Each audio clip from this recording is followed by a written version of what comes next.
In a small, weathered farmhouse, nestled between rolling green hills, lived a young man named Leo with his parents.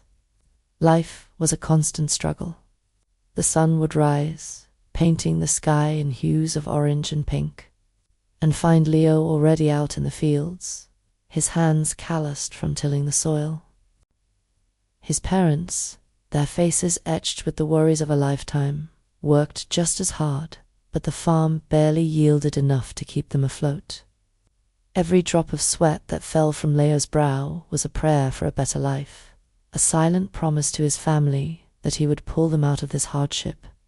He dreamed not of riches, but of a day when he could see his mother rest without a furrowed brow. A day when his father's laughter wasn't tinged with exhaustion. One crisp morning, with a cart full of their modest harvest plump tomatoes and vibrant greenslow, headed to the town market. The market was a symphony of sounds and smells, the chatter of merchants, the laughter of children, the sweet scent of fresh bread mixing with the earthy aroma of vegetables. Leo set up his small stall, arranging his produce with a hopeful heart. As the day wore on, people bustled by, some stopping to buy, others just to glance. It was then that he saw her. She moved through the crowd with an elegance that seemed out of place amidst the market's rustic chaos. Her name was Clara, and her family owned the largest textile mill in the region. She was dressed in fine silks, her smile as bright as the morning sun. Clara stopped at Leo's stall, her eyes drawn to the vibrant red of his tomatoes.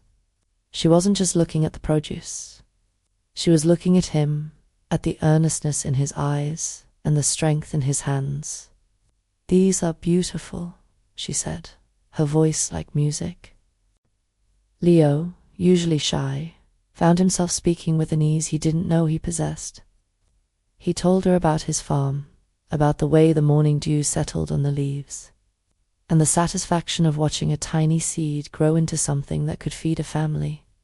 He spoke of his dreams, not of wealth, but of simple security and happiness for his parents.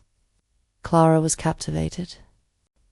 She had everything money could buy, but she had never heard anyone speak with such passion and genuine love for something so simple. She began visiting the market every week, just to talk to Leo. Soon, those market day conversations turned into walks by the river and visits to his farm. She saw the love in his family, the way they supported each other through every hardship. She saw a richness in their lives that had nothing to do with money. Leo, in turn, saw beyond Clara's wealth. He saw a kind and compassionate soul who laughed at his simple jokes and listened to his worries with a genuine heart. They fell in love, a love as natural and steady as the changing seasons. Their love story became the talk of the town. How could a poor farmer and a wealthy heiress possibly be together? But Leo and Clara paid no mind to the whispers. They knew what they had was real. When Leo finally asked Clara to be his wife, he offered her not a diamond ring, but a single, perfect wildflower he had picked from the field where they first walked. With tears in her eyes, she said yes. Clara's family was initially hesitant, but when they saw the unwavering love and respect the couple had for each other, their hearts softened. They saw in Leo a man of integrity and character, a man who loved their daughter for who she was, not what she had. Their wedding was a beautiful blend of their two worlds. They were married under an old oak tree on Leo's farm, surrounded by family and friends from both the fields and the factories. Clara didn't just become Leo's wife. She became a part of his family, bringing not just her wealth, but her sharp mind and loving spirit. Together, they revitalized the farm, using her resources and his knowledge to make it flourish like never before. They proved that love isn't about status or possessions. It's about seeing the true value in another person's heart. Their story became a beacon of hope, a reminder that the greatest treasures in life are the connections we forge and the love we share. Thank you so much for watching our story today.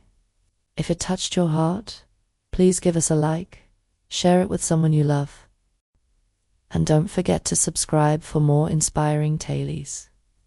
See you next time.